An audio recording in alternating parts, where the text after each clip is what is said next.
space. Yeah. It's a mess. I just think it's a brilliant mess. It's a brilliant mess, but the thing is, like, it's always compared to the first one, which is almost a perfect horror film. Oh, it is a perfect horror film. It's a Yeah, perfect yeah. film. Yeah, it's It's a not perfect just one of film. the best horror movies ever made. It's one of the best movies ever made. Ever, yeah, dude. Remember people just basically letting go number two on that movie theater. Yeah. Well, people, I don't know what people were expecting. Well, I know what they were expecting. They were expecting more of the first movie, and Yeah. also Dino De Laurentiis, the Italian producer. Yeah. He got the rights, and then he hires John Borman, but he didn't know which John Borman he was going to get because there's two John Bormans. Yeah. There's John Borman, the proper filmmaker, Mhm. right, who did Deliverance, Point Blank, Hope and Glory, The General, and then there's batshit crazy John Borman who did Zardoz. Yeah, but dude, I have to say, I'm all about ladies, but Sean Connery pulled that look off, and he's the only one who could pull it off. Oh, with the thigh highs. Yeah, dude, it's like, whew. Yeah. Well, that's because he was so much raw dude. He was such a Chad. You could have stuck him in lingerie, and he would have been like, "What?" Like, what? I'm gonna smack you in the mouth if you got a problem with it. You got a problem with it. This is manly. It's a manly lingerie. Yeah, man. There's some Chuck Liddell energy to that, I think. I don't know. Yeah, man. Without a doubt. So, what did you think of The Exorcist 3? I've never heard it, but I've heard that it's classic. That's what I hear. I've never seen it, but I hear that it's like up there for sure. Oh, it's so good. It's so good. It's written and directed by William Peter Blatty, who wrote the original novel of the Exorcist, and also worked on the screenplay for the movie. Like all the blasphemies, for instance, the stuff that I can't say. Guts in hell. Thank you for saying it for me. Yeah. He Sorry, wrote all that. He wrote all that stuff because the director William Friedkin was like, we need, like, in the novel, it's like I can't even repeat what she said because it's so horrible. So it's left to your imagination. That doesn't work in the movie. So William Friedkin, was in touch with William Peter Blatty. Was like, I need some obscenities, some blasphemies, and Blatty was like, okay, what do you need? And Friedkin said, go to the old blasphemy bowl. He said, I love it. The worst stuff you could possibly think of. Yeah. But yeah, Exorcist 3, based on his own sequel to his own novel, The Exorcist. Brilliant, absolutely brilliant. When it came out, a lot of people ignored it. I ignored it. And then I remember I was in a video store and I was just talking to this couple in the horror section. They were like, "Did you see that?" And I was like, "No." They're like, "Yeah, you should really check that out." And I could tell we had similar tastes. And I saw it and I was blown away by it. And now it's considered a classic. Its reputation has improved with time. Also famous for being the movie that was Jeffrey Dahmer's favorite. Yes, that's why I originally sort of picked up on it, was from that, which is a very spooky fact in and of itself. But then I was hearing that the movie's actually good, and I was like, all right. Oh, yeah, it's brilliant. And there's two different versions. If you get, I think it was the Arrow Blu-ray that came out, or maybe it was Arrow, I think. Or maybe either Arrow or Severin. I think it was Arrow. Anyway, regardless, it's got two versions. It's got the theatrical version, and then it's got the director's work print. And so that's got extra footage, mainly of Brad Dourif chewing up the scenery, the scenery in high style. That guy's amazing in that movie. Yeah, Brad Dourif is one of those like odd-looking actors, like him and Willem Dafoe. Like, you guys are not handsome, but you have a certain look that will land you the parts. And also one of those guys that's like a hammy actor, but like on purpose. Oh yeah, dude. Right? Not like the William Shatner kind of hammy. No. Or the Vincent Price kind of hammy. More like the he spied through the Reese. He spied through the Reese in Dune. Way over the top. Just like, he's all tweaked in that. Yeah, all twitchy. And Worm Tongue, of course, in the Lord of the Rings movies. Absolutely. Yeah, that I know a lot of people didn't really care for Seed of Chucky, and I love it. Maybe just because of the time period that I caught it, but I also love it for what it did to the series. It's just sort of when it definitely dove more into the comedy.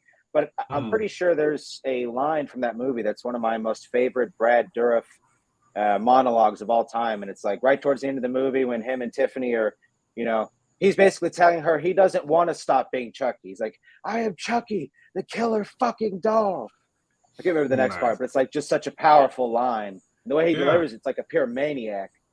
So Brad Dourif. That is also the only interesting factoid. The Chucky series, the only horror franchise where every single installment was written by the same guy. Beautiful. And now he's of course doing the Chucky TV series, which is surprisingly good. Because I was never really like a big Chucky fan, and then he came out with Curse of Chucky and Cult of Chucky, and he kind of like after Seed of Chucky was like, okay, I think I need to like turn these into horror movies again. Yeah, and he did so like very successfully. And the Chucky TV series, if you haven't seen it, there's 2 seasons, very good. And one of the things I love about it too is like the main character is gay. But it's not it's not too ham-fisted. I've actually seen the first season. Yeah, it starts off on it sort of heavily, but by like the second or third episode, you can really see where it's really not a bad show. So all in all, it's very good. It's very good. What I'm saying is that it's not like a PC SJW like agenda-driven thing. It's just like the fact that the kid's gay is just like another thing that makes him feel alienated and isolated from like the regular society. And I thought that was like handled beautifully. I'll say what actually got me interested in the show was I saw some screenshots that had Glenn and Glenda, which I think is like they're in season 2. Chucky, the kids, like yes. I like I said, I love Seed of Chucky, and I love the way that movie ends too. Like the final end scene where like Tiffany's back alive, and then spoiler alert, the hand comes out of the box and it's Chucky's hand, and great. Are you spoiling Chucky for everybody, Ginge? Dude, the movie's been out for like 20 years. Yeah, dude, that was a huge series for me. I loved it, but it scared the shit out of me, and it was just perfect timing for me as a kid, I guess. I don't know. Okay. I know we're not talking about what we're supposed to be talking about, but this is so freaking interesting. Okay. So, movie that's not a horror film, but scared the living shit out of you. Oh, wow. That's what you're talking about. You're talking about a genre or kind of almost a subgenre, which is the non-horror horror film. Yeah, exactly. And to me, it's something completely out of the because it's like a historical movie, but I put myself in that situation and I tremble. It's called The Mission. Oh yeah! Oh, wonderful, beautiful movie. Yeah, dude. But the gorgeous, thing is, like, gorgeous score by Ennio Morricone. Ennio Morricone, yeah, dude. And it's like Jeremy Irons and Robert De Niro, and it's supposed to be like, but dude, when they attack the mission, and they're getting destroyed like that I don't know, that puts the fear of God in me, like, and I saw it as a little kid, but I see horror films and I don't feel that kind of like dread. So, I don't know, man. Yes. Well, the most famous example wasn't the case for me, but the one that most people give are the flying monkeys in Wizard of Oz. Yes, the flying monkeys traumatized generations. Yeah, that would be terrifying. To be fair, I mean that would be you would shit your pants if you saw like, just a full wave of flying monkeys headed your way. Yeah, well, like I don't know how close you are in America to monkeys. Like down here in Panama, like I've been bitten by monkeys. Oh, no way! Yes. And the last thing I want is a monkey flying to my face. Those guys are vicious. So they're not all cute and cuddly. They're coming up to you for snuggles. They're assholes. Monkeys are assholes. They'll bite your hand. They'll steal your food. They'll hop on your back. I mean, if you like race him, then he's your monkey. Right. But everybody else, it's the Reds. It's enemy. That's pretty funny. That's pretty funny. Yeah, I mean, Amadeus That is No. certainly, I think, a kind of like a non-horror film. Yeah. What Flew Over the Cuckoo's Nest has a lot of horrific elements Yeah, to it. Boy, I'd actually have to really think about that to Yeah, think dude. of 'Cause more that's examples. something. There's Army quite a of the few. 12 Monkeys did that to me too, and it's supposed to be like a sci-fi suspense thing, but the Right. future was so bleak and so like there was no hope. It Hopeless. was like, oh, what the hell's happening here? Yeah, like the one. Well, the thing about science fiction is, Mhm. whenever you're presented with a view of the future, very often, really, it's a view of the present, but there's Yeah. kind of like a funhouse mirror. Yeah, exactly. Right. The one science fiction film that I've seen where I actually thought to myself, like, yeah, I think that not only is this future that's being depicted possible, but it's probably even likely, is Children of Men. Yeah, awesome film. Awesome I haven't seen it. movie. That's Awesome. with what's the Better name than of the that novel. British actor? He was Clive Owen. Clive Owen. He was like the new hot thing for a couple of years. Yep. They're like, oh my god, Clive Owen is there, and then like, Great actor. yeah, he's an awesome actor. And that movie was awesome, man. Yeah, Like man. the youngest people on Earth was like 22. It Yeah, was something like that. yeah. Ooh. So it's like there are no babies being born, Mhm. right? The human race has become sterile, and so there is this very nihilistic culture that exists. And worse than that, there's also a global crisis of refugees. And so basically every country now is like a fascist dictatorship. And you can go from like one fascist dictatorship to another fascist dictatorship, and then they have all of like the immigrants, all the refugees, like holed up in the city, and then they're just bombing the city. It's and then there's the so it's like the right wing is running the country and they're totally evil, but then the good guys, the rebels, are like just as bad. Yeah, or worse. Or worse. Right. Like Chiwetel Right. Ejiofor plays like the leader of the resistance in that. Yeah. And he's a horrible friggin' human being. Yeah, dude. She with the age of 4. Also a great actor. Oh yeah. Oh and my god. And he scared the living daylights out of me on that Firefly movie. What's the name of that Firefly movie? Serenity? Serenity. No. Like I've his never character. seen it.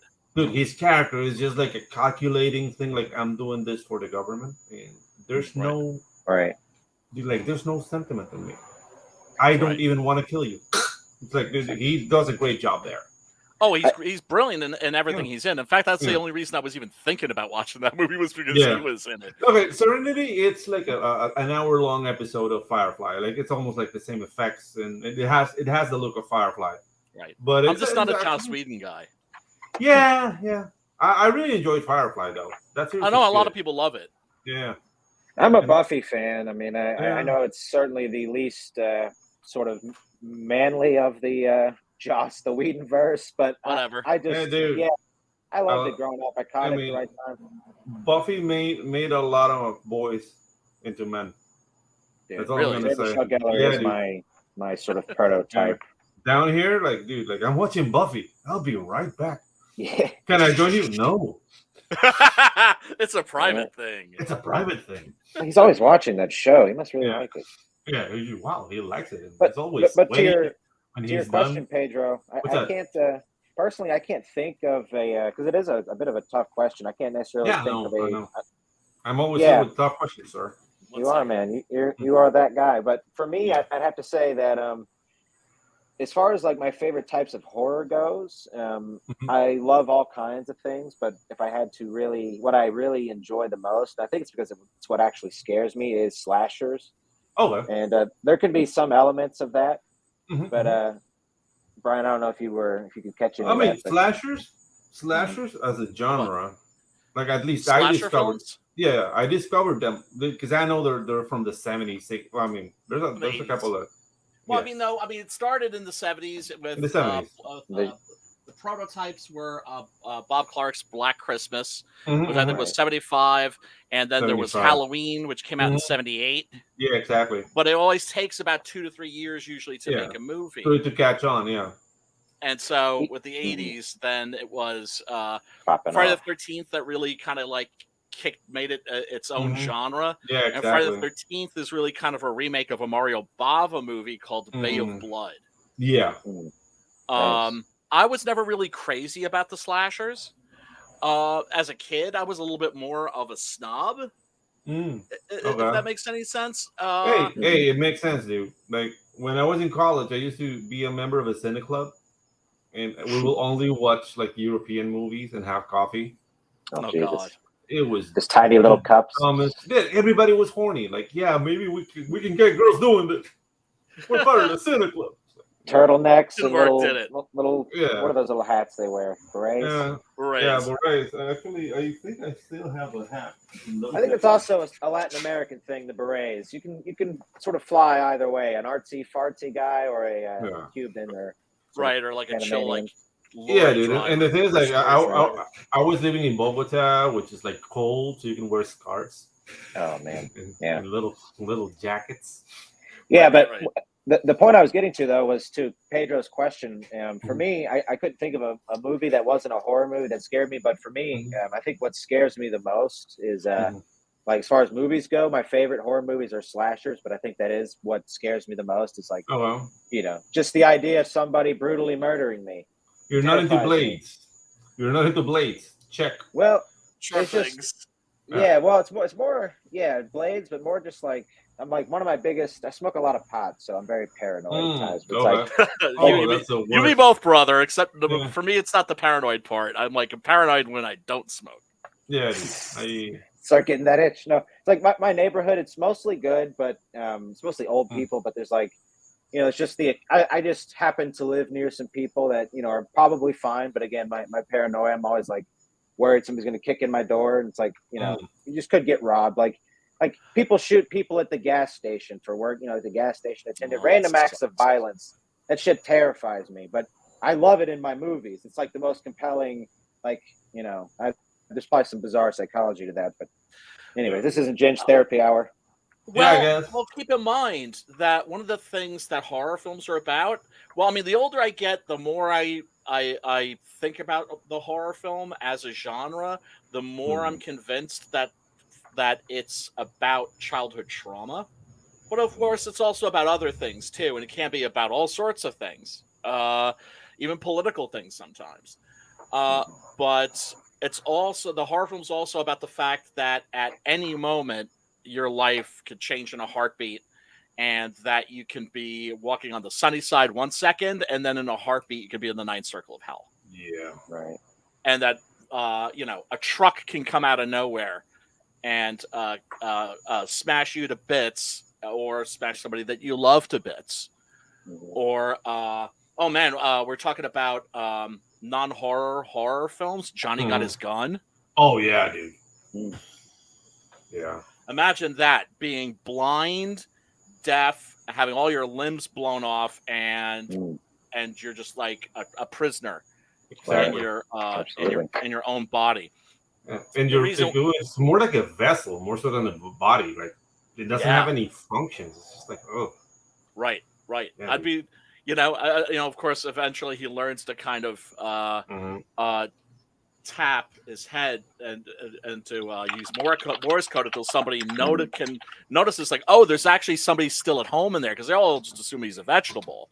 They don't realize that he's suffering.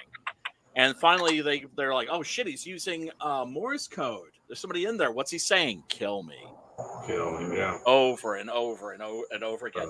The reason why I just departed stage left before is because I wanted to grab this book. It's called Cut: Horror Writers on Horror Film. Oh, nice. I mean, you gave us a nice couple of seconds of chair, so it's all good. Have to take it all in. I apologize for that, but it was right. No, not at all, bro.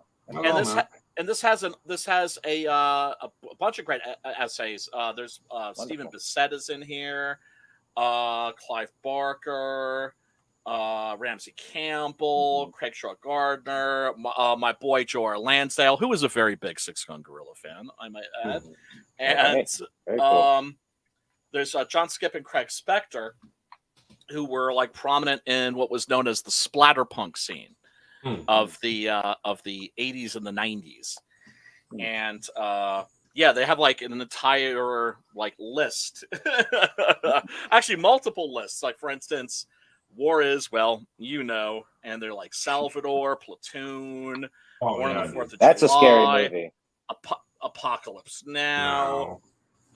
Just because you're paranoid don't mean they ain't out to get you. The Parallax View, that's a favorite. Of course, Homicidal Hijinks, Lone Wackos, Mad Victims, Silence of the Lambs, / Manhunter, The Stepfather. Well, those are more like straightforward horror films, I would say. The Godfather movies, those are filled with a lot of really horrific imagery. Oh yeah, dude. But the thing with the Godfather is that it always like shows you like the most horrific thing, and then there's like a little like quip or joke that lightens up a bit. Like leave the gun. The cannoli, leave the gun. Yeah, it's like, well, dude, okay, thank you. And that like it's like a little palate cleanser because I mean that movie's horrific. Yeah, it is. Yeah, it is. And big kick in the ass. It's actually one of my favorite comic book related stories. Mm-hmm. The reason why Mario Puzo wrote the Godfather, the novel, was because he had tried writing comic books and he found it too difficult. And so he said, "Fuck this! I think I'm going to try something easy like writing a novel." And that novel ended up being The Godfather. Rock and roll. Yeah. You know what's interesting about the mobster genre? That's another one. Now that I'm got the sort of juices flowing about your question, Pedro, I watched. It's one of my favorite movies, but I watched it again the other day, and it really sunk in how horrific the lifestyle is of a mobster. The movie "Killing Them Softly," Brad Pitt, he plays a hitman, and I forget his name. The guy that plays Henry Hill and Goodfellas plays. His name's Marky. Ray Liotta. Yeah, Ray Liotta plays Marky in the movie. This mobster who pulled off basically a scam on a card game he was running, and was able to get away with it. But then it happens again, but he's set up this time. And sort of most of that movie is about sort of the repercussions of all that, and it's really a look into probably the most unglamorized view of being a mafia hitman. I mean, it was the way Marky goes out it's very hard to watch. And the way they do it so callously is, it's very scary. And you can, especially being I think it was smart to cast Ray Liotta too, because, you usually love him, just him coming off of, Goodfellas like that. And to watch him get beat so mercilessly was like very, very scary. So that would be one I'd say, Killing Them Softly. Nice. Yeah. And then of course, man, there's like a lot of children's films, right? Yeah, and here's a little list that Skip and Spectre have. The Little Mermaid. Well, my God, the original Grimm's Fairy Tales, and of course the original Hans Christian Andersen stories are really dark. Yeah, dude, and really scary. They're all like tales for children to behave. So it's always like, and the child died horrifically in a vat of fudge. It's like, what? They're horrible. Look, I'm German, right? Yeah. And my parents, or at least certainly my father didn't read. My father famously said books fe, right? Yeah. My mother was a big reader, but she actually protected me from the Grimm's Fairy Tales because she thought these are horrible stories. I don't want you reading these, but nothing was off limits either. I had very permissive parents in that regard. They let me watch, listen to anything I wanted to. At any age I wanted to. I mean, my parents guarded me up until I was 10. Then my dad gave me foundation. Like, okay, try to read this, and that's like my beginning into sci-fi, which I think it was being a dick about it. Okay, I was too young for foundation. Oh God! It's a very complicated film. It's so dry. Yeah, exactly. Dude, I've never been a big Asimov fan personally. Yeah, the thing is, like, heart. But now I understand why he gave me foundation. Because like, if he understands this, then he'll get Star Wars and all the other things. Because this is so complicated, Right. and it kind of worked. Like it took me like almost a year because we will sit together and he'll ask me questions about the. So what do you think psychohistory is? I was like, and yeah, He was my asking dad, you about psychohistory when you were Yeah. 10. yeah, Wow, that shows you real respect. that's my dad. That's my dad. My dad was nuts. Well, I And- mean, one of the things that's so terrible is the disrespect that adults have for children. Yeah, exactly. And, you know, whenever I've had a chance to like run into any of the OG comic creators, you know, the guys that are making comic books that, you know, I was reading when I was a kid, what I always try to tell them is thank you, not just for the great stories, but thank you for telling not taking me me for stories granted, that weren't talking down to me. Yeah. Right? Because I had a college level vocabulary in 6th grade. And that's not because I was some kind of a genius or something like that. That's because when I sat down with my comic books, I always had the dictionary right next to me on the floor, right? Nice. Because if Doctor Strange used a word that I didn't understand, like prestidigitation, what the fuck is that, right? I would have to look it up because I wanted to know what he was saying, because what he was saying was important to me. And I didn't want to miss anything. Nice. So it wasn't and like... That's the thing. Like, you enrich the life of a kid when you do that. But yeah, but by not talking down to them, right? I mean, you see artists, especially in mainstream entertainment, they're always talking down to you. Yeah. They're always like, yeah, the audience are idiots. MODOK, what do they know about MODOK? They don't know anything about Yeah, dude, that was an insult. What a slap in the face, man. Yeah, dude. What a slap in the face. I mean, I've never been a MODOK fan myself. Like, I can't really claim that badge, I guess. But, dude, it's AIM. You know, it's just like... Advanced Idea Mechanics, motherfuckers. Yeah, exactly. It's like, dude, show some freaking respect, man. This is like OG Captain America. Nothing, man. None. No.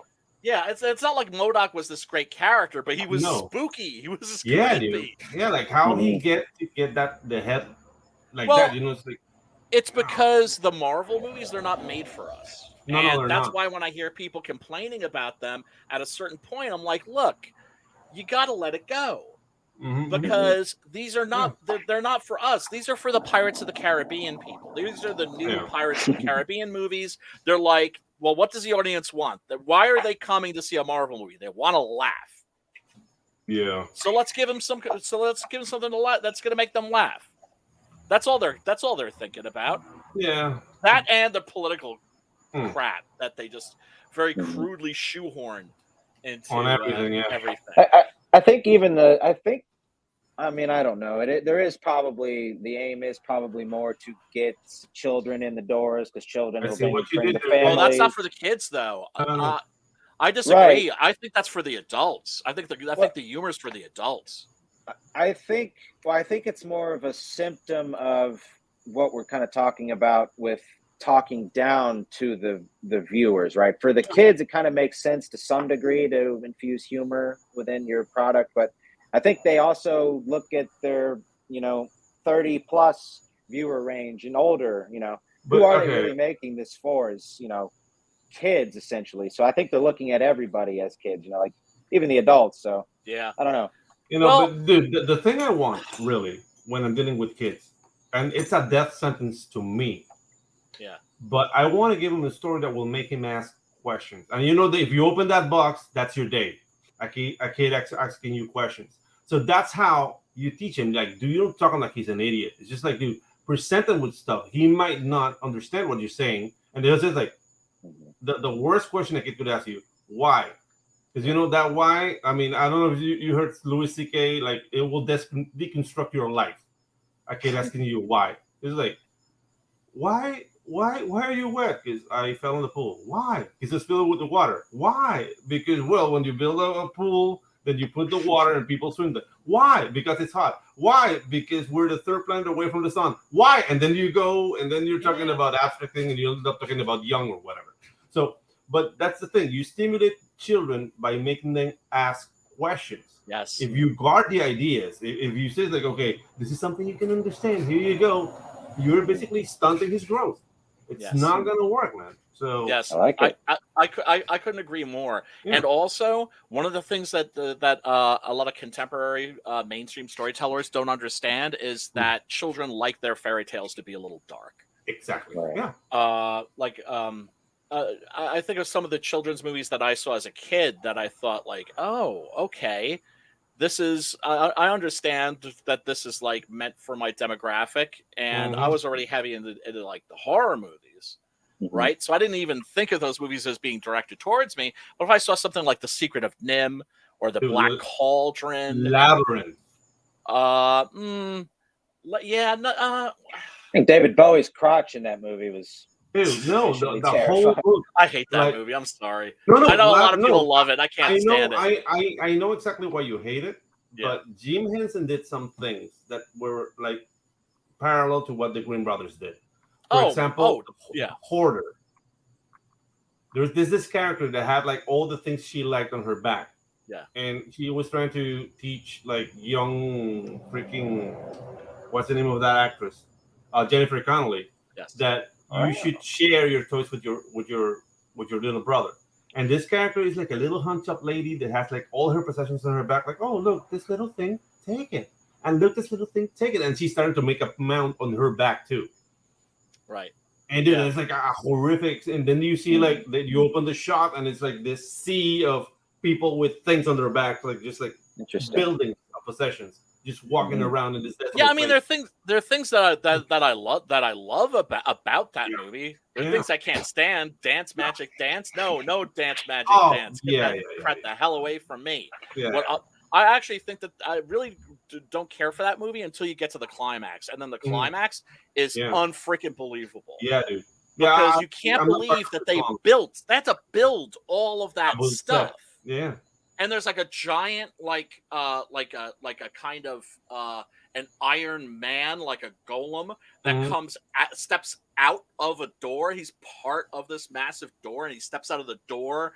And then, like, cannons are being fired, and then you see that they're firing like these goblins that are wearing these helmets with spikes on them. And you're just like, they had to build all this stuff, man. It's not like the Marvel movies where it's like the end of every movie. They're just throwing crap at the screen, just colors at the screen. Yeah, absolutely. Just want to hop in the chat here. This is actually a busy episode today, Brian. So thank you for bringing the noise with you, sir. Yeah, dude. Oh, thanks for having me, fellas. Yeah, absolutely, bro. And Ashton Jackal here, friend of the show, he says there was this Werewolf by Night story where all the kids at a Halloween play are eaten by goblins. When the curtain's raised, they attack the parents. Yes. Like, werewolf kills the goblin, calls the parents, too bad. Your kids are dead. This is real life, and you got to live with it. Damn. Yeah, dude. Yeah, Werewolf by Night was a favorite of mine. I mean, it was the Marvel horror comics that got me into comics, actually. Yeah. Beautiful. Werewolf by Night, Man-Thing, Tomb of Dracula, Simon Garth the Zombie. I know Morbius the Living Vampire. Man-Thong, that scared the hell out of Pedro growing up. Which one? Man-Thong. Man-Thong? Man-Thong. Man-Thong. It's men's underwear. Thongs for men. Well, I don't know, man. I don't know, man. You, Pedro. I don't go to those kind of bars, man. Snap. Yeah. That's why it would scare you. Like you wake up in a thong, you'd probably be confused at the very least. No. I mean, a girl once gifted me like Borat's mankini. All right. He gave me that. Put a spin on it. Yeah, I want to see you wearing that. We broke up. Did she want you to put it on in the bedroom or wear it in public, like on a beach? In the bedroom. In the bedroom. In the bedroom, I'd be like, okay, honey, but it's gonna make you happy. Yeah, but not in public. No, okay. Let's just say it was the last straw that broke the family.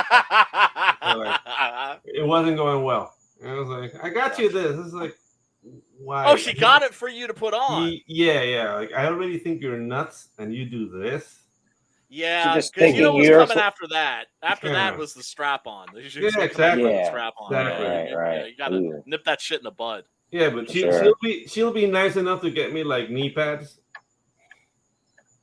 so I don't get like shaped or whatever. But yeah, This girl sounds kind of conniving in a way. It's like yeah, 6 months prior to the strap on, she actually bought you a set of knee pads, but mhm. said it was for like skateboarding or something. Exactly, She just exactly. slowly pieces it all together. Yeah, it's like wow, I see a pattern here, and I'm not Oh, liking it.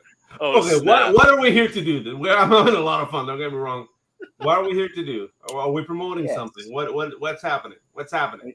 we do have a book here. Let me just Yeah. say hello to a couple more members of the chat What here. up in See the some chat? new faces. Hey, We got Don Dulas. Hello, Don. Hello, Thanks for Dawn. coming he by. agrees with me. Hey, Okay, hey. so that's the thing, dude. We're 35 minutes in, and we've been talking like shit. This is awesome. This is awesome, man. But I know we're here for something. Well, So I I think we're just going to talk about crowdfunder or some crap like that. Is that what we're going to? probably no. We're not Yeah. gonna do that. Actually, Okay, like that's fine. to all that kind of stuff. That's like my subtitle here. Yeah. The Defenestration Master level 1. Let's go with the 30 years war and start people throwing people off windows. We don't need crowdfunder. We don't need like everybody who doesn't want to hang out with us, dude. Happy trails. Dude, I'm you done. know what? Look, Yeah. we have, by we I mean myself and my friends in crowdfunding. Yeah. This is my 8th campaign. Mhm. We've known from the beginning that this is just not a sustainable model. No, it's not. It's Mm. not. And it's becoming more and more apparent, and I think we're in its last days. Mhm. Now, I don't worry about myself and some of my more experienced friends so much because, we'll figure something out, right? We're setting up Exactly. websites, that kind of a thing. It looks like I may have a publisher. I can't talk too much about that right Mhm. now. But what about the people coming up behind us? Those are the people that I worry about. Okay, dude. Because Like the way I see it, it's just a matter that people think crowdfunding. It's the crowdfunding websites. And yeah, you get like you get like the money processing thing, like it solves that part of the equation. What we Right. have right here is way stronger. It's the community, the communication, and those are the doors that will always be open, no matter what. Yes. We'll just like Jeff Goldblum said in Jurassic Park, life finds a way. Yes. So Yeah. we'll find a Yes. way to get Yes. to get people the books to people. It might not be Indiegogo, it might not be crowdfunder, it might not be even Kickstarter. We might come out something. I mean, Luke Stone is coming with a new uh, crowdfunding site, so to speak. People might start making their own stores, and Mhm. dude, like people are gonna we have the means of communications to get people to know about books. Now we have to build the infrastructure to sell the books. Yes. They're forcing us to do that, and we'll do it, and We then will. we'll be completely untouchable. Right. And that to me is a beautiful thing. Yeah. We need to mob up is what we Yeah, need to do. We need to mob exactly. up because they're mobbed up. Yeah, Like it. Okay. exactly. And And dude, the thing rings. that go ahead, Pedro. No, we need rings and start drinking Negronis, man. Just go. Look what they Yeah. did to my beautiful boy. Yeah. Well, because to me, the thing that's been one of the real joys of being part of this community, right? The main Yeah, thing, we've all found each other, yeah, exactly. right? So they could pull the plug. I mean, there. I got like I'm still paying dearly for the Zoop thing that I tried, Yeah, right? Really? Yeah. Hmm. That was a really disappointing, very discouraging experience because I almost made it, but there are too many people fucking with me. yeah, And too many people that were invested in the failure of that campaign gotcha. that don't want there to be another place that we can go. And so right now in this crowdfunding space, in CG certainly, we're stuck with Indiegogo. Yeah, We're stuck for with now. them, and they shadow ban our campaigns. Isn't that Yeah. interesting? We're supposed to be loyal to them, and they're really not doing what we're paying them to do. That 5 to 10% that a crowdfunding site takes, Mhm. right? That's presumably you're paying for a service. Yeah. Right? You'll cut off the top. Right. And I don't mind parting with that money, but if they're actually, if they're not only not promoting our campaigns, if they don't want to promote our campaigns, that's fine. Right? We need to bust our asses and hustle. I get it. Mhm. But if they're shadow banning our campains, Yeah, that dude. means they're actually actively running interference with us. Mm-hmm. Mm-hmm. But another crowdfunding site, and I'm a trader. Yeah. But the thing is, like, okay, the way I see it, Indiegogo and It was. Kickstarter. Yeah. I'm sorry. I gotta address this. Do. Yeah, it was. But here's the Mhm. thing. When I was promoting the campaign, wherever I went, Mhm. I just people in the chat were always like Camilla Zan. Yeah. I was like, who the hell is this bitch? I didn't even know who she was. Right? Nice. And so I was getting this on every single stream that I was on, and then of course people that had promised to have me on suddenly weren't having me on. Right? Or tell you what, I'll have you on the day after your campaign expires. How about that? Wow. And there were a lot of people that I thought had my back that didn't have my back. And I forgive them for that. Honest to God, do not hold a grudge against those people because they were afraid. Gotcha. I have a grudge against the people that made them afraid. Right. Right? That's fair. And here's the real kick in the ass is that I found out after the campaign is over, right, that Camilla Zhang hadn't been working at Zoop for a fucking year. Oh, dude. So yeah, Zoop was founded by Ideologues, but does that mean that it was being run by Ideologues at the time that I was there? They knew who I was. Mm-hmm. They knew who I was affiliated with. They knew I was CG, and they were hosting my campaign. Gotcha. It was CG that was fucking with me. It was CG that sabotaged my campaign. Isn't that interesting? Yeah, but the thing is, like, I don't see this community as a monolith. You know it's what not. I mean? It's not, dude. Not even close. It's not a monolith. So yeah, there's people who are gonna be dicks. There's people who will just not align with what you represent and what you're bringing. And I don't know, was like, so organized. That was That was like an organized effort. I was just like, and Yeah. I realized that the people who were fucking with me, they were, the way they saw it, I was fucking with their money. Yeah, we got you. Right? Yeah, but that's the thing. Like, the where I draw the line is when you mess up with people's pockets. Yes. In what sense? I thought that was a big no-no. Yeah. That's one of the reasons I came to CG. It's one of the reasons I identified as CG. Yeah. Is because this is a place where I can go, where there's no cancel culture, there's no whisper networks, and there's no gay ops. But now we got all that shit. Yeah, I mean, but that's inevitable because that's the human condition. It's the human condition. I know, but we can't pretend like it's not there. Is what I'm saying. No. You know, and nobody with the can. Zoom thing, I had so many new backers, new customers. That's to awesome. say, not old, not people that were returning, but people that had never even heard about me before. I had like 7K in brand new customers. Awesome, man. That's awesome. Yeah, but not so much because then the fuckery put the kibosh on that. So yeah, I'm sorry. I'm still butthurt over that. No, hey, dude, you feel free to vent. This open forum. You're the guest, dude. Say what you will, please. Yeah, I'm not gonna censor you. And not at all. No, hey, it's your stream. You can tell me to shut the fuck up anytime. No, that's all right, dude. We don't do that here at the Ginge and Pedro show. At least I don't do. I don't want to speak for Ginge. Nah. Then they'll say like I'm replacing him since black people replace redheads now. Then I do worry. Some days I'll wake up in the morning and just be Kevin Hart. Exactly. Outright replacement.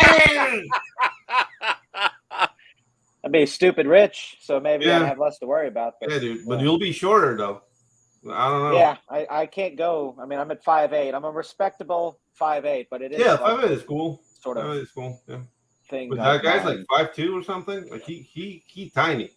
I think he's actually taller, but I'm not sure. But I do want to say hello to a couple friends in the chat here. I see Ichthus popping by, asking how we're doing. Doing good. Buddy, thanks for coming by. We got Neo Star Productions, the Shining Star, Riser Man. Stands before us. What's up, partner? Dude? Yes, sir. I am doing well like this. Thanks for coming by. And I saw a birthday in here. I just want to say hello to Mr. Colin Lowry. Lowry. Wow. Wonderful seasoning salt. Great stuff y'all do over there. Happy birthday, buddy. Happy birthday, Colin. Oh. Okay. So, great talk so far, guys. So, I don't know if you want to go any further, but Ashton has a follow-up here. What ended up ultimately happening with the Zoom campaign? Was it pulled down or? No, it wasn't pulled down. I set the goal really high, 10K. I almost reached it, right? Because one of the things that is great about Zoop, is the fact that they actually promote your campaign. Not only do they not shadow ban you, they promote your shit. And the day that my campaign launched, I went to their website and boom, it was right there on their front page. Right on. Right? And what happened was I couldn't make the 10K because, well, gay ops and fuckery. And there are a lot of people that think that like in the Whisper Network that think that that everything's undercover and we don't know what's going on, but we got people in those Whisper Networks that report back to us. So yeah, there was fuckery. Oh man. Belated happy birthday, Don.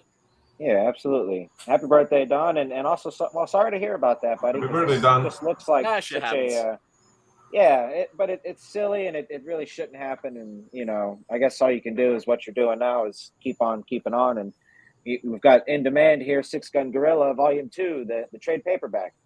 Yeah, dude. This is an awesome character, man. Like I remember the trailer for your prior campaign. It was like really like an animatic, really well done. So I can't wait to see this one.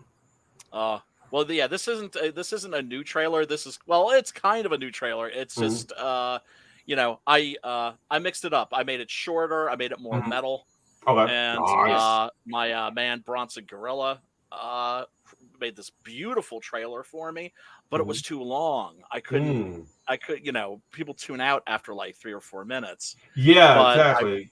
But I managed to use some of the incredible animation that he made. Yeah. And put it together in the new trailer. And so guys, like I don't know, like I don't want to go into your business like that, but when I'm hired to do a trailer, I always tell the producer, which is in this case the creator of the comic book, right? The longer you go, the more expensive it's gonna be. So let's keep it concise. And dude, an effective trailer goes from 30 seconds to a minute and a half. That's your window where you can keep people's attention. If you go beyond that, you better be bringing Star Wars or something. You're gonna lose people's attention really fast, man. Yeah. Well, I mean, the guy who made the trailer physically for me was a fellow in Argentina. Nice. Friend of my boy Adrian Sibar, who illustrated issues 1 through 7. He unfortunately no longer with us, and that's going to make every victory that we have going forward a little bittersweet because my boy Adrian's not going to be here to enjoy it. Did he pass away, or he left the project? Or? No, he died, and he was we made 7 comics together. And so I only met him physically once, which was at the New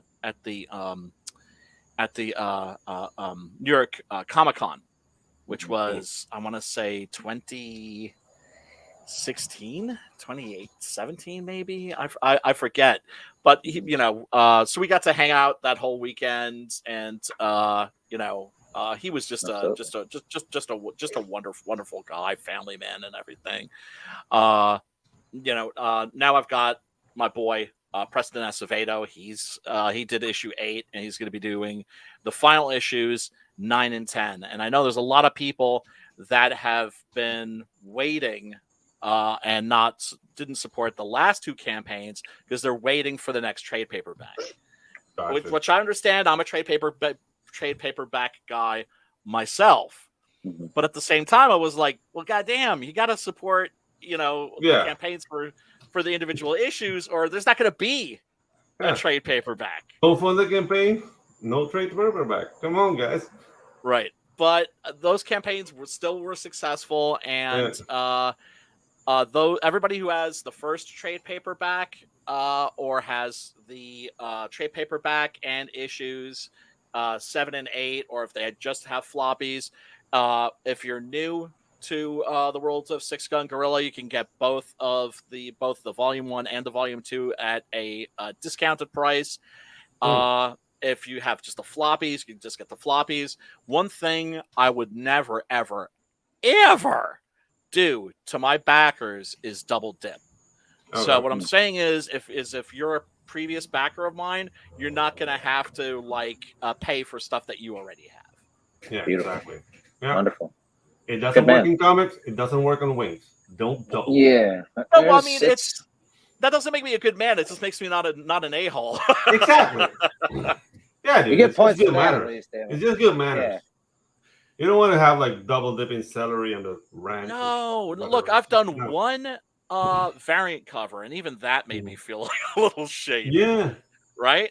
Look, our backers, they literally make our dreams come true. Hey, go slow, James. Go slow. Come on. Okay, not bad, brother. What up, Vic? Get on the monkey. Not bad. You order the floppies as back issues? Absolutely. There's also, you can get it digital. If you check out the perks, there's something for everybody. There's also going to be a floppy pack where you can get all 10 issues of floppies. The whole shebang-a-bang. I like it. Okay. The only thing I take away from this story is I will never go with a stick against a gorilla in my life. A stick? Yeah, go up, Ginge. Go up. Oh, when the footmen are coming and Lord Chilblain's footmen are coming in and beating on Pumba. Yeah, like with a little that stick, dude, that's gonna. It's an itch. You're gonna. Itch well, he's about to take the dude's head off, as you can see, but then there's too many of them. Yeah, and he's already suffered a fall. He's already been concussed. Yeah. Oh, okay. And then he's surrounded by a bunch of goons just beating on him with bats, basically. Not even sure I'm not sure I'd want a 6-gun unless I was absolutely sure I could basically pop him in the head, because the thing's so thick.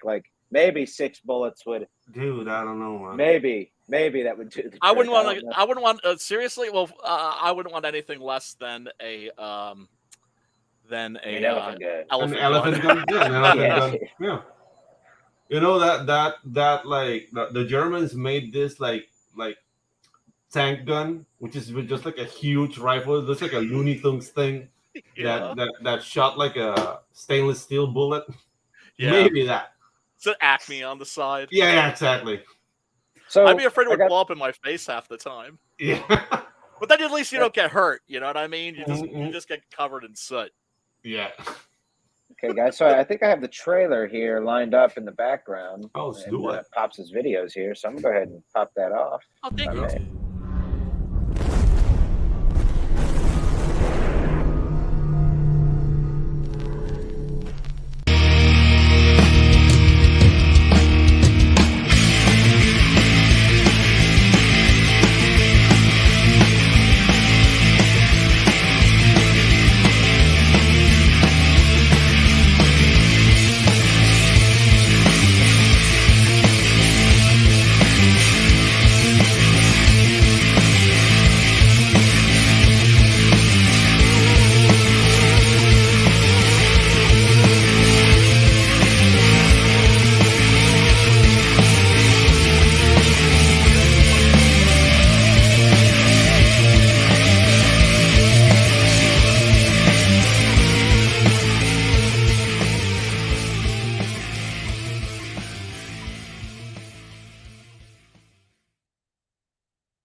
Yeah, dude. What's the band? Like, it sounds like a British band I love, Orange Goblin. It has like that.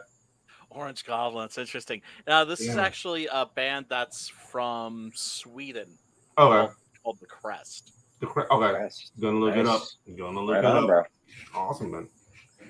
Yeah, I needed those tremellos there at the end. Yeah, really. I mean, like, I wanted a trailer that was a little more metal, and Yeah. Well, I loved it. I don't think I caught the first version of it, but I noticed you did a good job of putting together a bit of like the origin story narration and like the first half of that, showing like him as a baby, sort of like a brief, maybe 15 to 20 seconds of the life story, catching us up within the like trailer. A prologue, a little prologue, yeah. Awesome. Yeah, essentially. Yeah, so very, very thoughtfully done. So thank you, sir. Great. Hats off to the team there. We got Benjamin Soto. What's up, buddy? Need an M60 to take that dude down. Yep. Very a 50 cal machine gun. Yeah, well, I mean, that's the thing about gorillas is they're just so damn impressive looking. Silverbacks, the males are just all muscle. Yeah, that's a conversation that never ends well. The thing about gorillas is like, well, people sort of. There aren't many. They're known for not being aggressive. No. And they're basically very peaceful herbivores. Mm-hmm. I mistakenly used to say on streams that there wasn't a single recorded case of a gorilla harming a human being, but there was one. Yeah. And it was a guy, I think, that was being very careless in the bush in the Congo. And I think it was just kind of like going that I think startled a silverback. Oh, no. And when they found this guy's body, like his head was just mauled. Dude, it's like yanked off. Like basically the gorilla just went bink, just like broke his head off, popped his head off like a champagne lid. Dude, like I saw a video of guys like filming a gorilla, and there was one of the guys that was like just standing too close, and the gorilla just grabbed his foot and like dragged him for like 15 feet and just let him go. There's a guy like, okay, sorry, I was too close. Sorry. Yeah. It was just like reminding him, like, you I can fuck you up, right? Yeah, exactly. I can tie you into a pretzel if I want to. Just to let you know, just to remind you in case you forget. But even so, he did that. He was very gentle. Yeah. Now, chimpanzees on the other side, those guys are dicks. Oh no, they're a menace. They will eat your face. Yeah, dude. Yeah, heard about that. So there's this sort of age-old question. Pop said we can run a little longer this episode since there's nobody up behind us. Brian, if you got the time, just to sort of BS for a little while longer. Absolutely happy to hang out. Thanks for having me so much. Dude, it was awesome. Yeah, man. So here's the age-old question: who's going to win in a fight, a grizzly bear or a silverback gorilla? Who's your money on, boys? Grizzly. Mm-hmm. Because they're killers. Yeah, and the grizzly has a couple of pounds on the gorilla. Yes. Like a gorilla goes like 700 pounds, and grizzlies just go to God knows where. 1,000 or more, maybe. Yeah. They got gigantic freaking claws. Yeah. I mean, it would be interesting though. It'd be horrific. Grizzly. Horrific. With grizzly.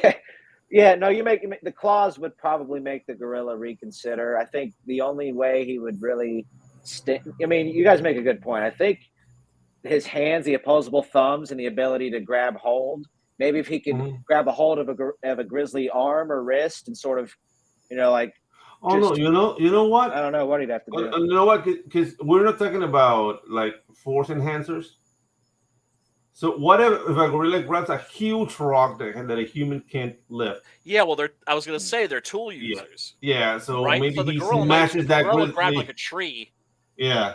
Or no, he just grabs like a huge boulder and just smacks that grizzly bear right in the head.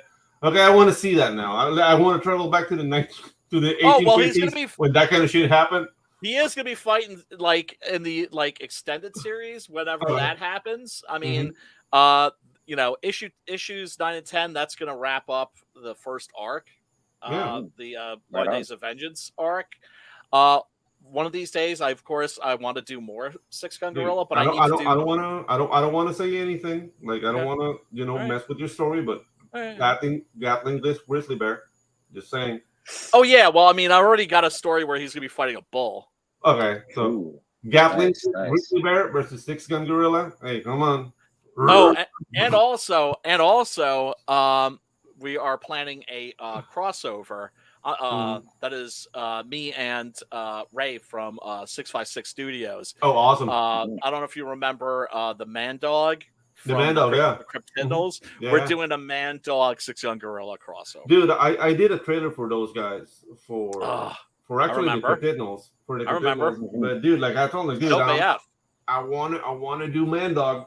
I just want to do like a whole spaghetti western thing with the Man Dog. Just like, yeah, dude, that's an awesome character too. So many awesome characters in this community. Dude, you know, it's funny because I've heard a lot of people say that like I'm like the most underrated writer in Comicsgate. I'm like, no, I think it's this guy Ray. I really Ray's do. awesome, man. No. I think the Cryptidnals was when I say that it was a surprise, I don't mean to say that I thought it was going to suck. It was bad. Yeah, gotcha. I mean, I didn't expect it to be visionary and so broad in scope in terms of its imagination and its world building. I mean, Cryptidnals is like some like Tolkien level shit. Yeah, the things that when you speak with Ray and the things that interest him, like there's a spark of genius there. And Ray, don't let this go to your head. All right? Yeah, dude. I'll go to El Paso and kick your ass. But dude, this guy has the spark of genius. Yeah, he really does. So, dude, he really does. Really well deserved, man.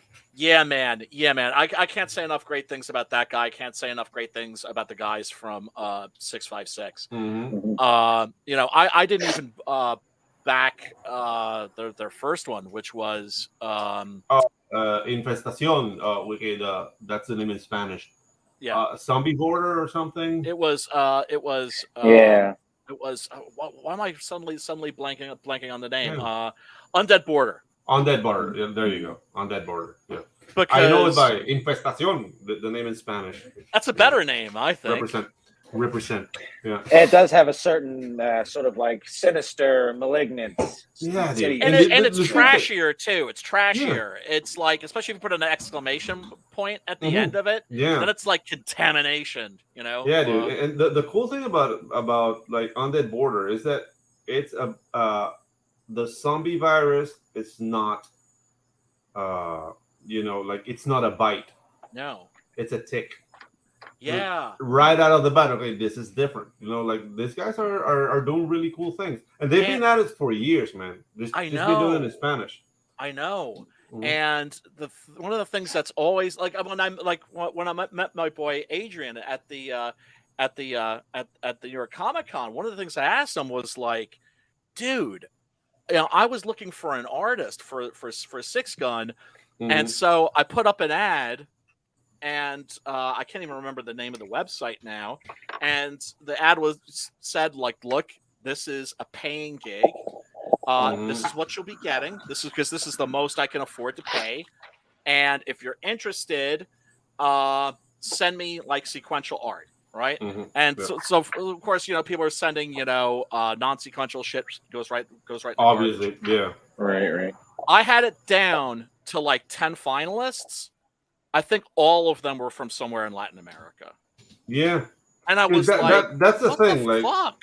Sometimes we get bashed, like, we're taking jobs away from jobs. Yeah, from American artists. But dude, the fact of the matter is that Latin American artists, especially around comics, are hungrier.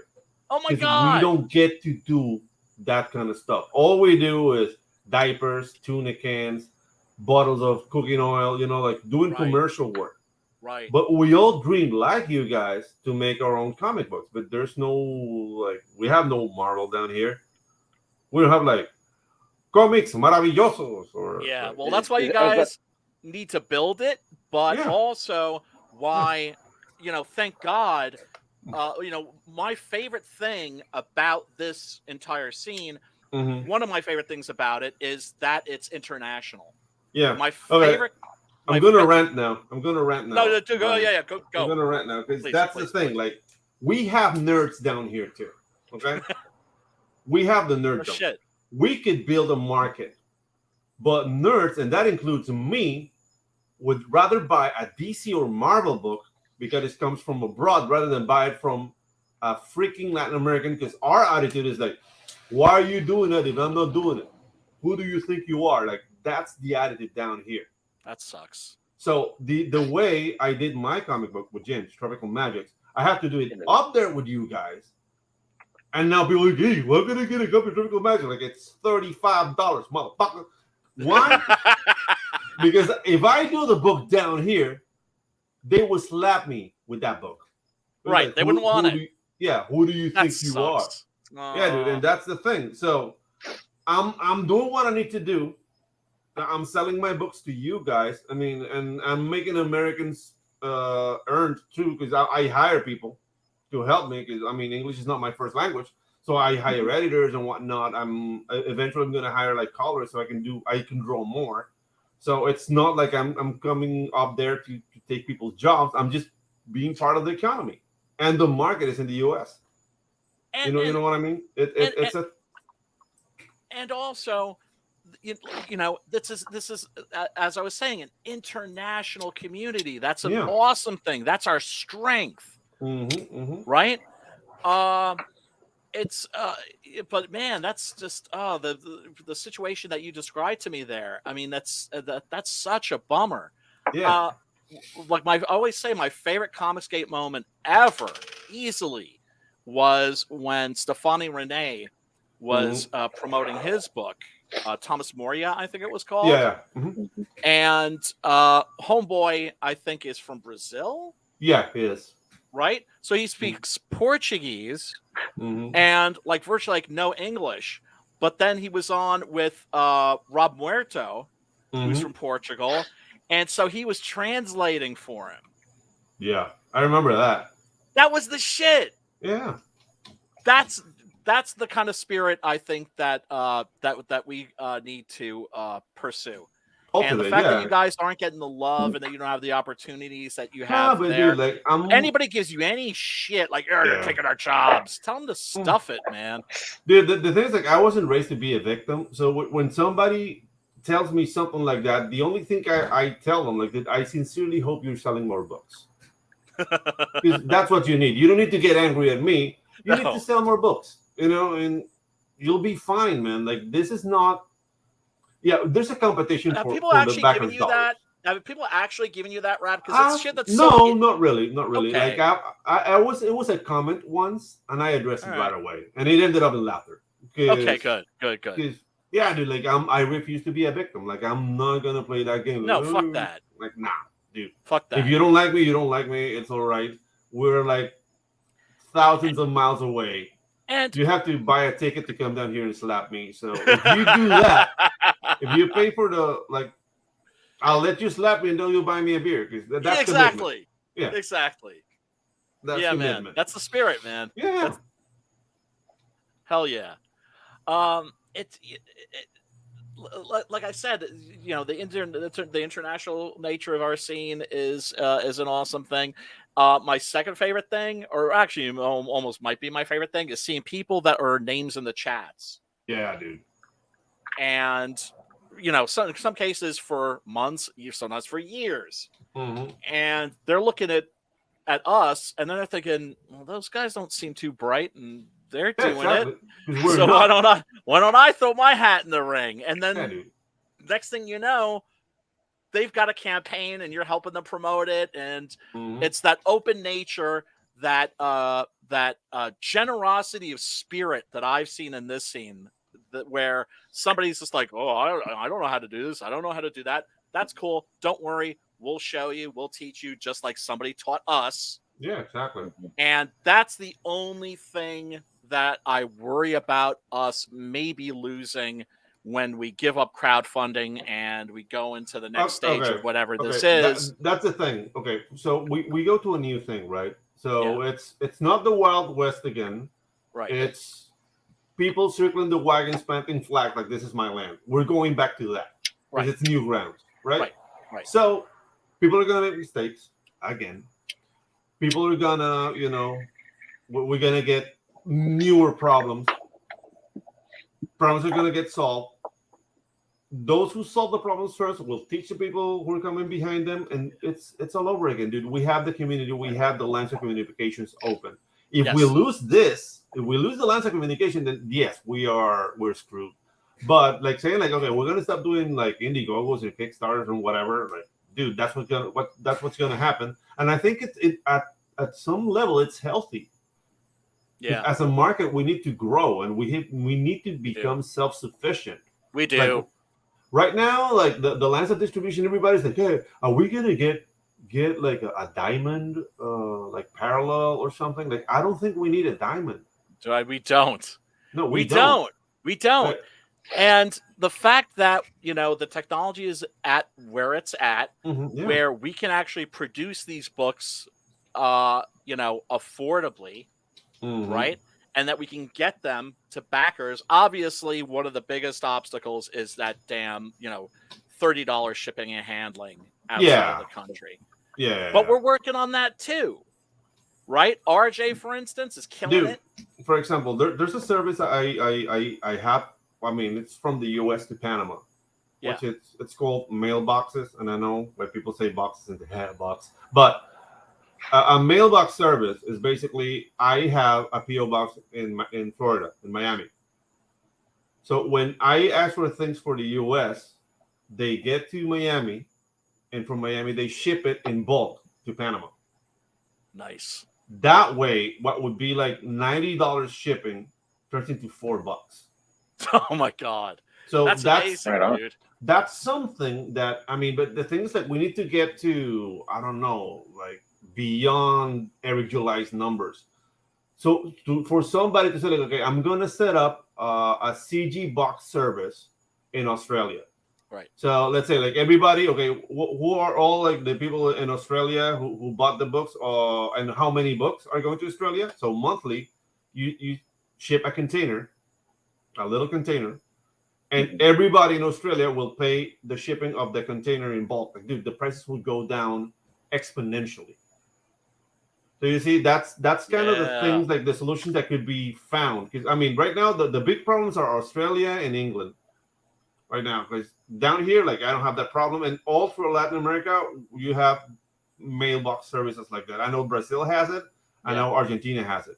Yeah. And but Australia, like I don't know, hockey's trying to do that. I know. He needs to set up that service. Or maybe he can coordinate with RJ. I don't know. There are things to be done. But we're gonna make it happen. It's gonna happen. My boy Sim has been working on this too. There's a bunch of people that have been working on this. The thing that people need to understand is that for this to work, the guys who are placing up this service, it has to be profitable for them too. Yes. So it's a matter, okay, the profit margins, how can we make it happen? And the only thing that will make this cheaper for everybody is to get to mass quantities of sales. Yep. That's the only thing. So that's our job, and we have our shows. Dude, let's keep promoting. Let's keep getting the word out on books, and let's get people reading books, because Netflix and Hulu and Disney, and they're all sucking balls. Yeah, they really are, aren't they? Yeah, like, there are no stories anymore. So none let's whatsoever. entertain people. Yeah. This is where the creativity is. That's why the only way that they can compete with us or crush us is because they already have the upper hand and they can just call us names. Yeah, exactly. And which is very cute. Yeah, I find that very cute. Yeah, when they call me a Third Reich sympathizer not a while ago. I was like, dude. Oh yeah. No, I always tell people that it's like, okay, it's like, yes, we're white supremacists, but we're like the new white supremacists. Yeah, dude. Where we're like open to like to all people. Yeah, dude. Like, how long would I last at that rally if I was really that? I can't go like, I wouldn't last either. I wouldn't be able to keep my mouth shut. I get my ass whipped. It was like, okay, I'll identify as. Exactly. Yeah, dude, no, it's all they have. Mm-hmm. I mean, what I've always hoped for has been the notion that eventually this scene could turn into something like a revolution like you had in French comics, right? Yeah. Mm-hmm. Where in the 70s you had the greatest French artists leaving the main publishers and going, F you, we're going to do our own thing. And that ended up being Metal Hurlant, aka heavy metal, right? Ooh, Yeah, dude. okay. Why is it always France? I did not know with that. the revolutions. I know, right? Yeah. Right? And I was talking before about like the international nature of the scene. One of the things I love about that too is different. When you look at art from like different parts of the world, it's always different, right? It's like everybody's bringing a different flavor to what they're doing. So it's like Americans, they've discovered Japanese comics now, right? Yeah. And that's awesome. But now they need to discover French comics. Yeah, dude.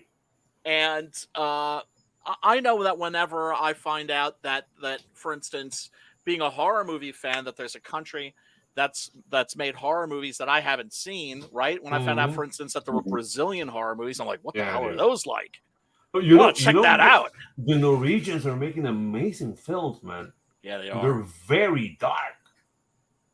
I've been having a lot of fun with Norway lately. And it's not what you think, guys. Pedro's just found himself a tall Viking man to sort of sashay around the house. I'm not one of those like, where are the white women and black guys? I'm not like that. I'm watching Norwegian cinema. All right. Oh my God! Or German cinema has come back in a major way. Oh my God.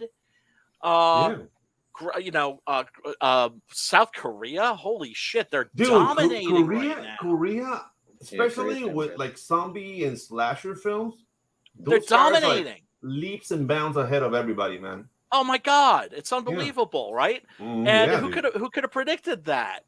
Well, the things like that's something that I don't want to call it cultural disconnection, but it's something we're not supposed to know.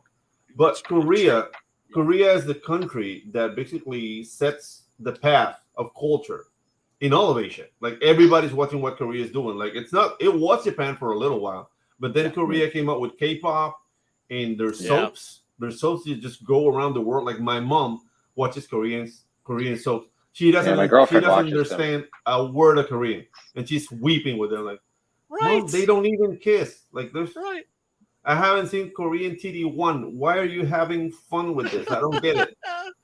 Well, I mean, like Ginge was saying, like his girlfriend is into that stuff. Yeah. Like I could give a rat's ass about K-pop. Could not care less.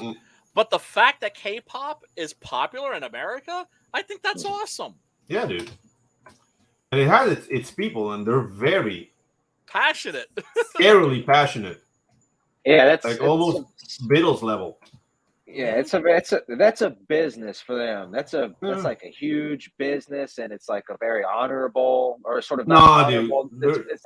It's like for them, it's all about face, is what I mean when I say honor. It's like business, like maintaining I don't know, man. The corporate business image that they run on these poor girls that they're basically parading around the world. You represent the company. Where's your business card? Yeah, like I don't know, man. I've heard horror stories from K-pop, like we've been dancing for 16 hours straight, and I can't have a boyfriend. It's like, wow, okay, that's commitment.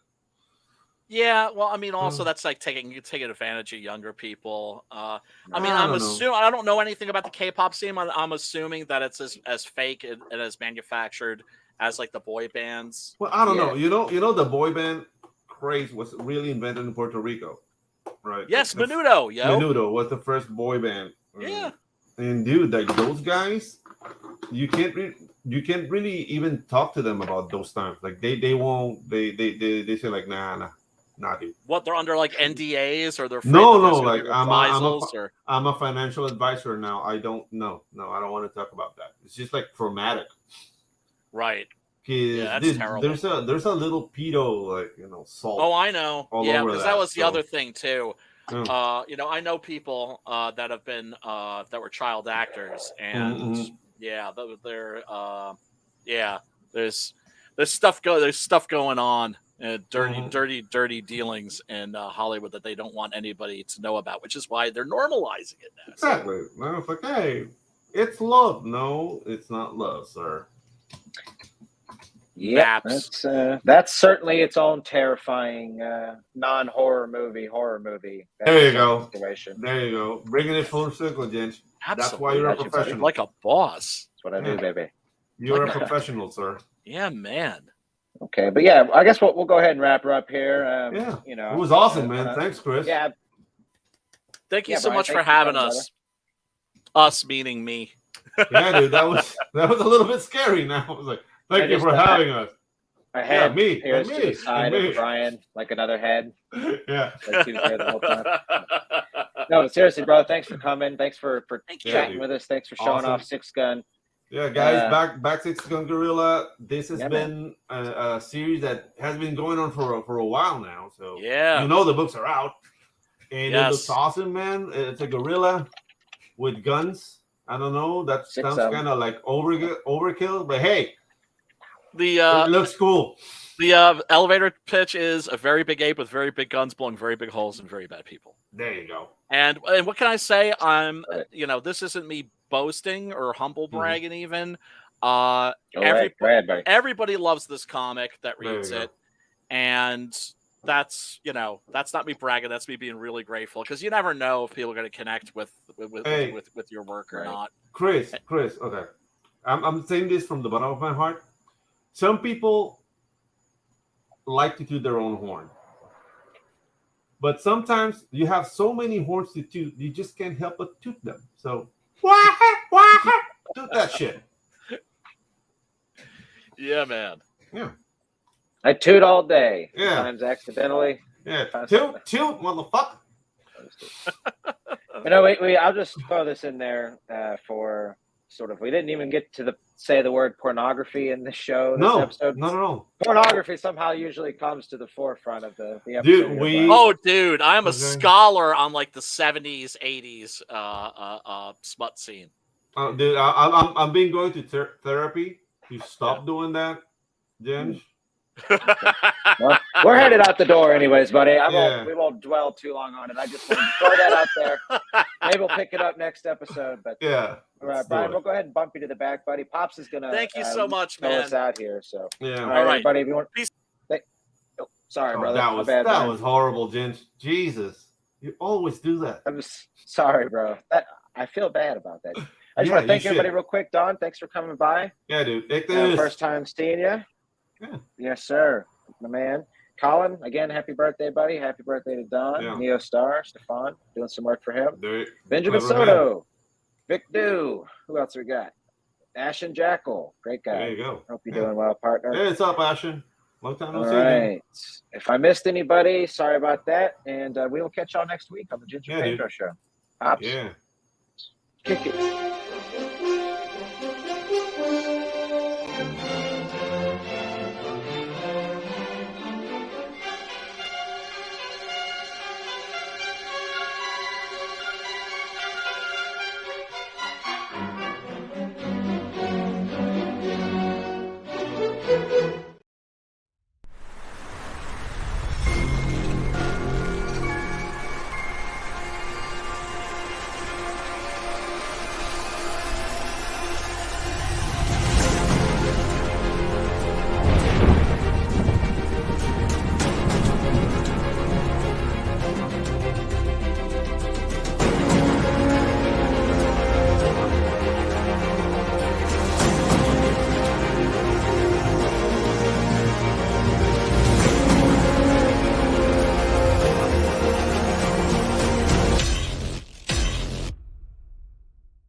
Fairview's coffee has mysteriously gone missing.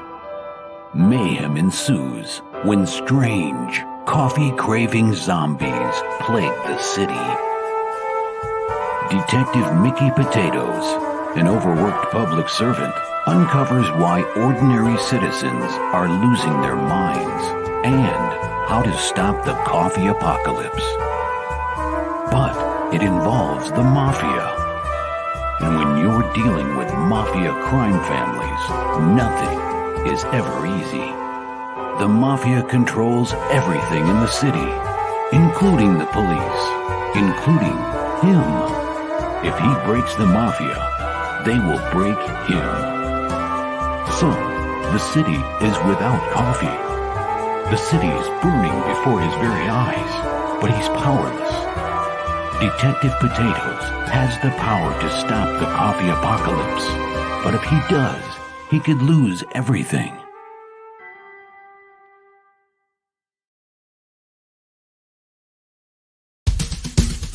First world, come in and take a seat. Pay us no attention, it's all conspiracy. We have satire and parody, some funny, some perverse. If none of it's offensive to you, you'd be the first.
a setting sun, but I'll never run. I'm a dead man walking. I'm a dead man walking. I will stay and fight as long as I'm alive. I'm a dead man walking. I'm a dead man walking.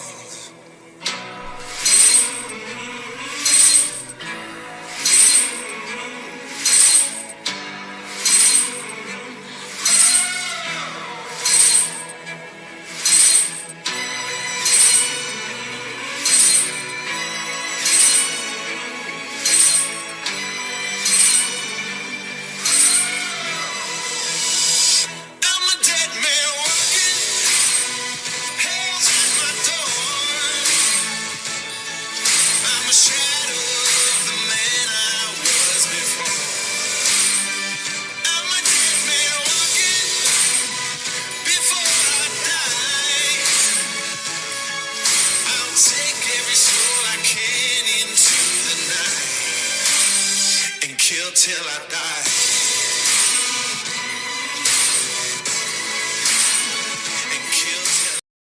Comic Books for Kids provides comic books to kids in hospitals and cancer centers across the U.S. It's a place where we can all work together to make sure every child has a comic book. 100% of all proceeds go towards the kids. It's about making a difference, and while they're in the hospital, allowing them to fly like a superhero, battle dragons, or rescue teddy bears. We are in every state in the country and now support over 160 hospitals. Every month, we add more. Visit